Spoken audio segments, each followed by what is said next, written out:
জায়গাতে দেখছি যে আশাউদ্দিন যেমন দুই সাহেব বিভিন্ন জায়গাতে রোড ঘাট অর্থ এলাকা সব পরিচালনা করে এবং দেখাশোনা করে এবং রোডঘাট করে দেয়। এখন আমরা নদী ভাঙ্গা আমাদের যে পরিস্থিতি, আমরা হাঁটতে পারি না, মসজিদে আসতে পারি না, চলাফেরা করার মতন কোনো রাস্তা নাই। যদি দয়া করে আমাদের নিজামুদ্দিন সাহেব আমাদের এই রোডগুলা দেখাশোনা করে তাহলে দ্রুতভাবে আশা করি আমরা এই রোডগুলা কার্যকরিত হবে।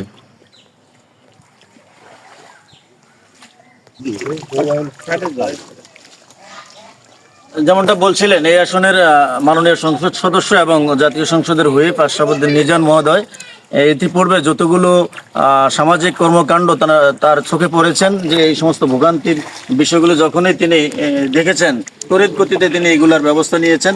ঠিক এখানে যারা সমাজের বাসিন্দা তারাও একইভাবে দাবি করেছেন, হুইপ আশরাফুদ্দিন নিজান মহোদয় যদি এই ভিডিওটি দেখে থাকেন অবশ্যই তড়িৎ গতিতে এই সমাজের মানুষের জন্য একটি ব্যবস্থা নেবেন এবং এই মসজিদের মাঠ এবং যে সড়ক, যে কাঁচা রাস্তাটি, এটি মেরামতের উদ্যোগ নেবেন এমন। আসসালামু আলাইকুম ওয়া রাহমাতুল্লাহি ওয়া বারাকাতুহু। আমি এই মুহূর্তে অবস্থান করছি কমলনগর উপজেলার সরকাদিরা ইউনিয়নের ৬ নং ওয়ার্ড আদর্শ গ্রাম শামসু মিয়ার জামে মসজিদ মাঠে। আপনারা দেখছেন যে সামনে অনেকগুলো মানুষ, একেবারেই বৃদ্ধ থেকে শুরু করে সকল বয়সী মানুষ এখানে আছেন, দাঁড়িয়েছেন। আমরা যে কারণে আজকে এখানে দাঁড়িয়েছি, এই আদর্শ গ্রাম সরকাদিরা ইউনিয়নের ৬ নং ওয়ার্ড, এই আদর্শ গ্রামটি গড়ে উঠেছে আজ থেকে ৭ বছর আগে। এখানে তথ্য মতে যতটুকু আমরা জানি, এখানে প্রায় ১৫০ শতাধিক পরিবার বসবাস করেন এবং কমপক্ষে ১০০০ থেকে ১২০০ মানুষ এই আদর্শ গ্রামে বসবাস করেন এবং তাদের একমাত্র ধর্মীয় প্রতিষ্ঠান হচ্ছে এই আদর্শ গ্রাম শামসু মিয়ার জামে মসজিদ। এই আদর্শ গ্রাম শামসু মিয়ার জামে মসজিদ এই এলাকায় আজকে আমরা দাঁড়িয়ে কথা বলছি। ৭ বছর আগে এই সমাজটি গড়ে উঠেছে। এখানে ১৫০ শতাধিক পরিবার, এই পরিবারগুলোর সব কয়টা পরিবারে কিন্তু নদী ভাঙ্গার শিকার হয়েছেন। এরা নদী ভাঙ্গার শিকার হয়ে ৭ বছর আগে এখানে এসে বসতি গেড়েছেন, জায়গা জমি কিনে তারা ঘরবাড়ি করেছেন। প্রায় ১২০০ মানুষ এই এলাকায় বসবাস করে। আজকে আমরা যেখানে দাঁড়িয়ে আছি এটা হচ্ছে একটা মসজিদের মাঠ। এই কয়েকদিনের বৃষ্টিতে একেবারে জলাবদ্ধতার শিকার হয়েছে এলাকা। আর বিশেষ করে যে কারণে আমরা আজকে এখানে দাঁড়িয়েছি সেটা হচ্ছে যে, একটু যদি সামনে দেখাই, যে এই সড়কটা, এটা হচ্ছে এই আদর্শ গ্রাম থেকে একেবারে পার্শ্ববর্তী ইমান আলী মার্কেটের সাথে সংযোগ সড়ক, এই কাঁচা রাস্তা। এই যে কাঁচা রাস্তা, এই কাঁচা রাস্তার এমন বেহাল দশা, যেখানে দৈনন্দিন চলাচল করতে গিয়ে মানুষ একেবারেই কষ্ট পাচ্ছে, ভোগান্তির শিকার হচ্ছে। এই ইমান আলী মার্কেট পর্যন্ত একই অবস্থা এই রাস্তাটির, এবং এখান থেকে হয়ে আপনার ভিতরে আরেকটি রাস্তা আছে প্রায় ১.৫ কিলোমিটারের রাস্তা, পুরোটা একই অবস্থা। আমরা এখন কথা বলবো যে এই সমাজের যে মসজিদের সভাপতি আছেন, একটু যদি বলেন যে আসলে এই বেহাল অবস্থার কারণ কি। এখানে কি কোনো জনপ্রতিনিধি বা সমাজের বিত্তবান কেউ কি কখনো আসেনি এই সড়কটি মেরামত করার জন্য বা নতুন করে দেওয়ার জন্য? আসসালামু আলাইকুম, আমার নাম মোহাম্মদ নবী।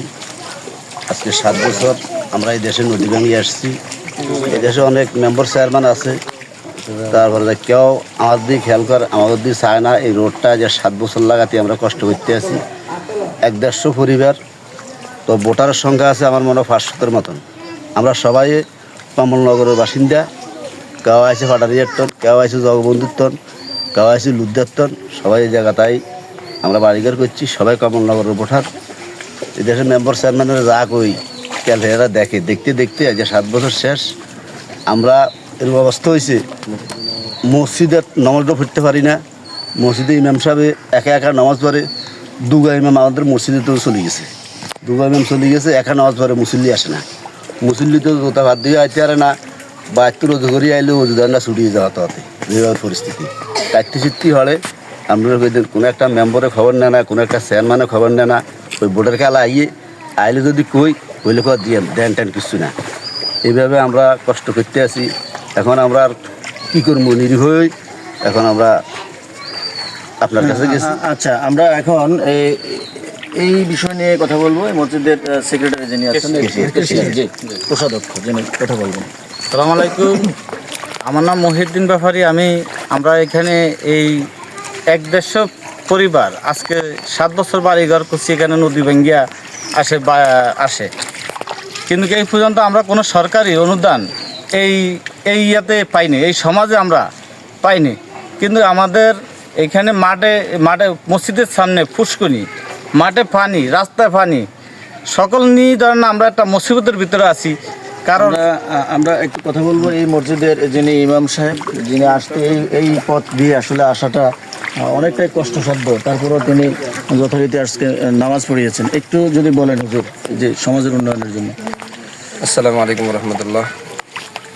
আপনারা যেখান থেকে দেখছেন আমাদের আজকের এই সংবাদ সম্মেলন, আমাদের এই এলাকা যে ইউনিয়নের অন্তর্ভুক্ত, ইউনিয়নের আমাদের মেম্বার থেকে নিয়ে উপর পর্যায়ে সকল সরকারি কর্মকর্তা সকলের দৃষ্টি আকর্ষণ করছি। আসলে আমাদের এখানে যেই অবস্থা, এটা কোনো বন্যার কারণে নয়, সামান্য 2-1 দিনের বৃষ্টির কারণে আজকে আমাদের এই অবস্থা। রোডে এটা ওই দিক থেকে অনেক দূর থেকে মানুষ আছে মসজিদে এসে নামাজ পড়ে, কিন্তু এই অবস্থার কারণে অনেক মানুষ ওই দিক থেকে আসতে পারে না। এবং কি আজকে জুমার নামাজে অনেক মানুষ উপস্থিত হয় নাই শুধুমাত্র এই রাস্তার অবস্থার কারণে। আমি অনেক কষ্ট করে গত 2-3 জুমা ধরে আসতেছি। এখানে যদিও অনেক সময় রোদ হয়, রোদ হওয়ার কারণে রাস্তা শুকাই গেলেও আবার 2-1 দিনের ভিতরে আবার রোডের অবস্থা এরকম বিহাল দশা হয়ে যায়।